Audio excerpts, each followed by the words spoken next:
Баршаңызға қайырлы күн достар, сіздермен алуа. Ірімшікті бәліштердің рецептімен бөлісетін боламын. Видеоны соңына дейін қарап, каналыма тіркеліп жанында тұрған қоңырау жайып белгісін басуды ұмытпаңыздар.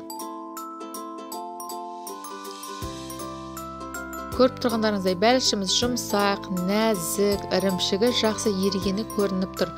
Таңғы асқа немесе түскі асқа дәл осылай дайындасаңыздар болады.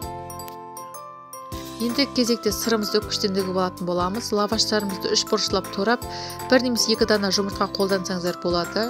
Жұмыртқамызға қара қызыл бұрышымызды салып, жақсылап араластыратын боламыз.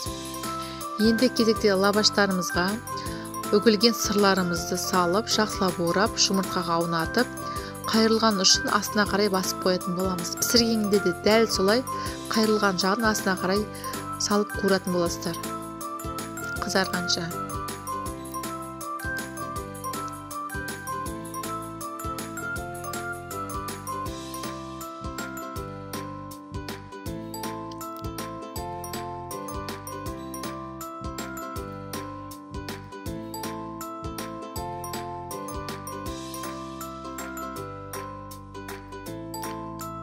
Енді кезекте табамызды қыздырып, майымызды құйып, қызарғанша қуырып алатын боламыз.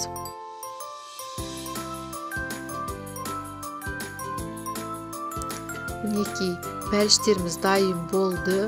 Ас болсын, сіздерді жасап көруді кеңес етемін.